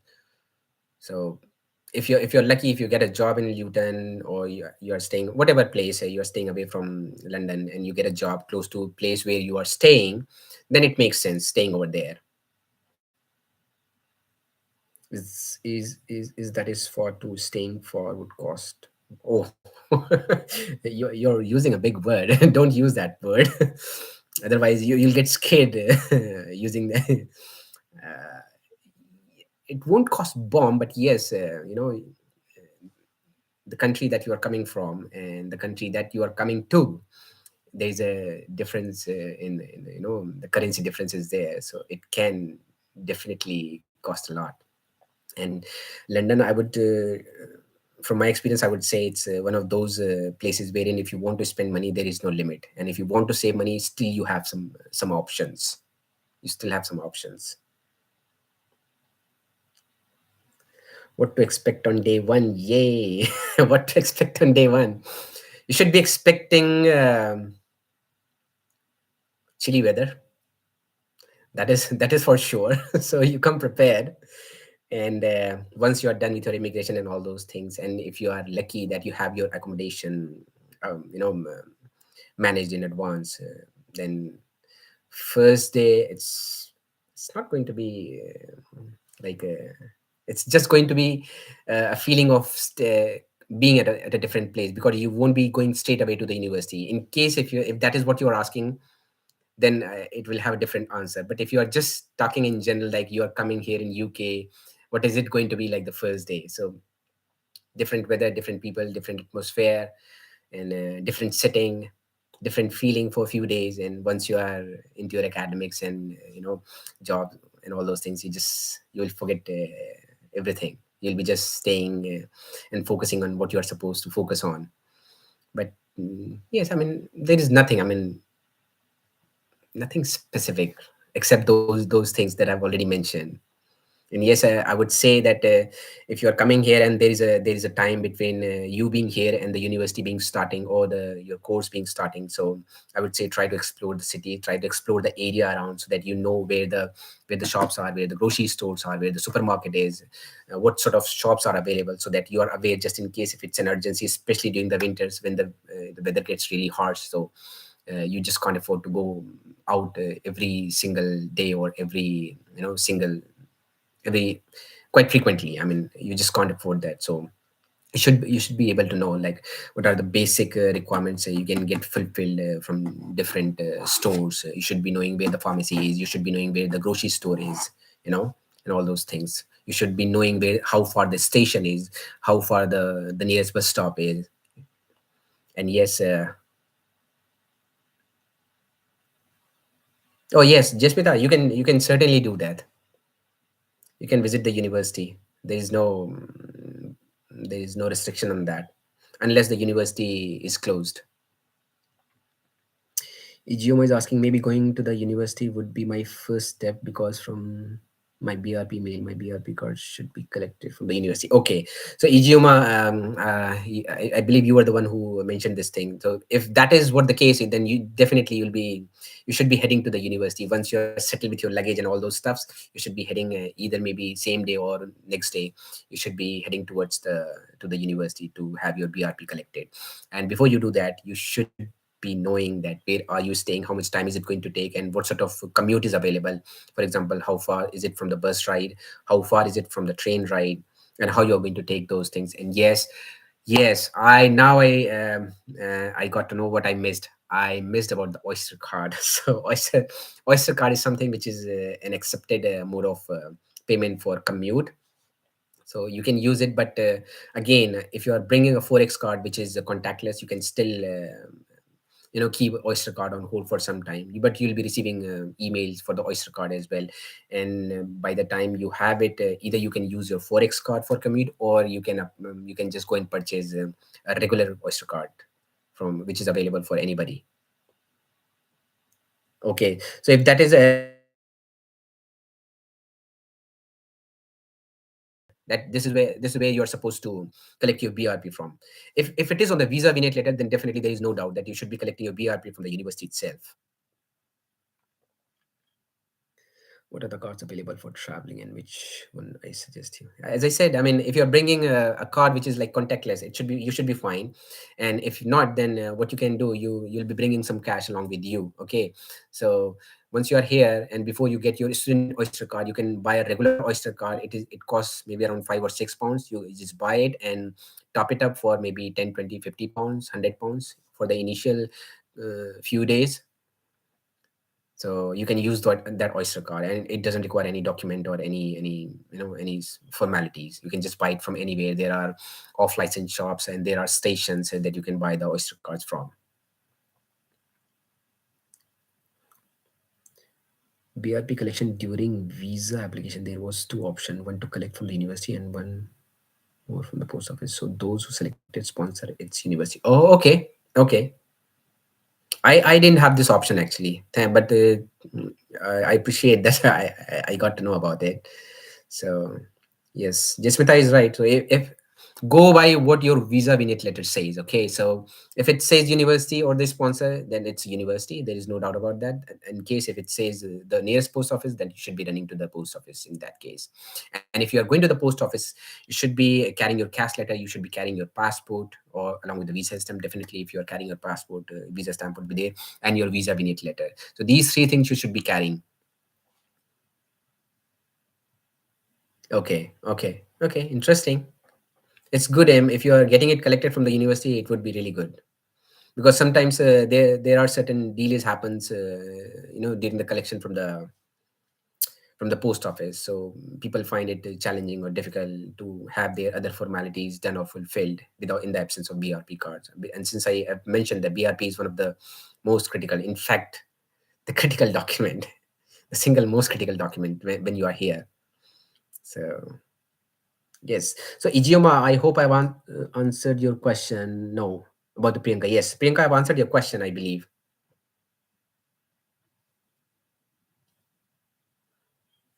Do we have anything else from anybody? Thank you, Gioma. Thank you so much. Do I have anybody from anyone?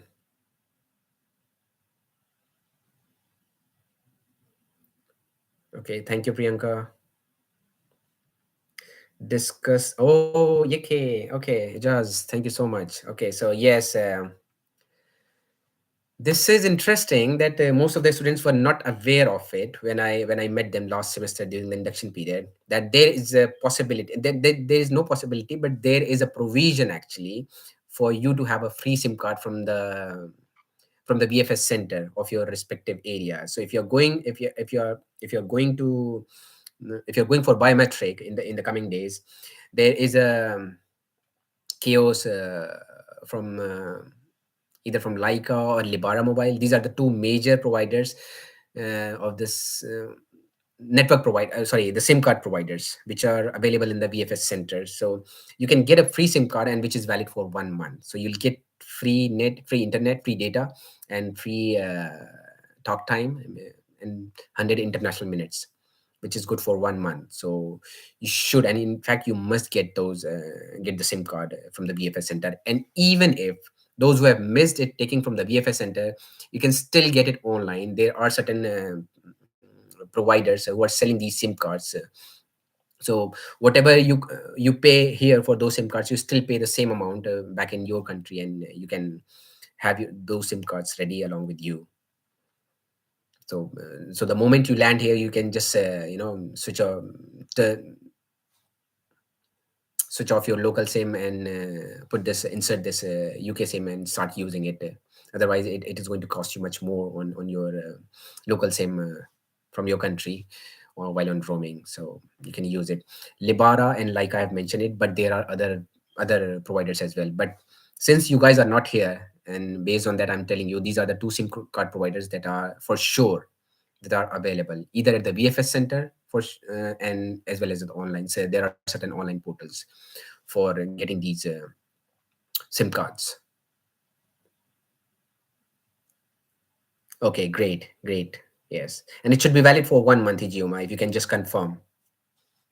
Okay, yes. It comes with a basic plan actually, Igioma. It comes with a basic plan. So 7 GB, if you come here, you would realize that 7 GB is not enough because you're always you're always on data.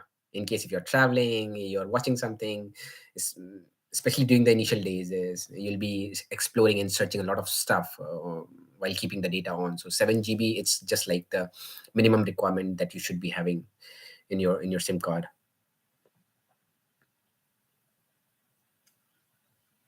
Yes, valid for 1 month. Correct. Yes. So and I would suggest you, since we are talking about this SIM card, I would suggest you guys, if you are here, even if you are here, and since you'd be here on study visa, I would suggest you not to go for the contract SIMs. It's like a postpaid, right? So don't go for those things. Stick with these prepaid SIMs and just pay as you go thing. So you pay what you want. You won't be paying which you are not even, I mean, using or something like this. So don't go for these things, especially during the initial stages when you're not sure about your earnings and savings and all those things. So once you're settled, maybe after 2 3 months or 4 months, or after once first semester, then you can explore all these options. And yes, somebody was asking about the universal adapter or the charger, so I've mentioned it. And since we are talking about the SIM and the mobile phone, I would say that do not bring to carry that SIM ejector pin along with you.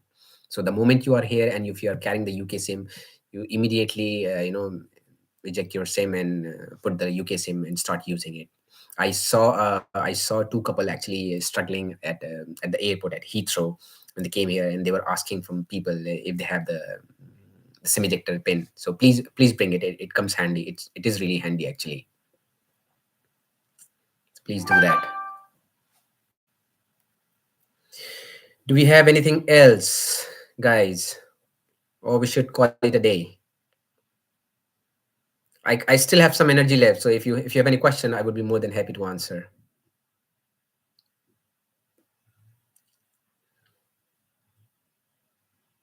Come on, guys. Okay, so what I'll do, I'll be ending this session here, and as I've mentioned and I've suggested, just whatever question that you come up with. Oh my goodness. Yeah, I know, but these are the days full of anxiety and preparation, and you just forget about the times. You got to be here anyhow. So, but still, Idiom, I appreciate that your kind words, but I would still suggest there are still plenty of questions that are left. I can get those questions, but I don't want to answer those questions from my end. Otherwise, you guys would feel as if, oh, okay, so it's taking our time. This person is taking our time. So it's better that you guys come up with something and keep on touching base with me on the WhatsApp group that we are a part of, and keep asking those questions. What I'll do, I'll try to gather those questions, and accordingly I'll keep a session again, or maybe do a video covering those questions. Thank you, Ajaz. Pooja, thank you so much. This session helped a lot. Okay, I hope so, and I'm really happy if it has helped. I would love you guys to see you here and saying the same words as you are saying it here. So let's see. It's good. Okay. Yeah. Actually, what I did last semester also, I tried to get in touch. Not tried, but I did a Zoom session. But in Zoom session, a lot of students were not so comfortable doing the Zoom session, and there was some this time limit on Zoom that every 30 minutes it gets expired. So that is the reason why I'm holding this session here on YouTube, since there is no restriction for time. No worries, Priyanka. Thank you so much for being here. So, guys, what I would like to say, stay healthy, safe, and happy, as I keep saying in all of my videos. And hope to see you guys soon. And keep your anxiety levels down. Keep your anxiety levels down. Be calm, composed. Try to be well organized, well managed. Right from the time you're flying until you are here, and even if you are here, stay on that course. This is what I would suggest to all of you. So here we go. Thank you so much, and we'll see you next time, maybe on the mobile or here on YouTube again next week or in the coming week. Take care. Bye bye.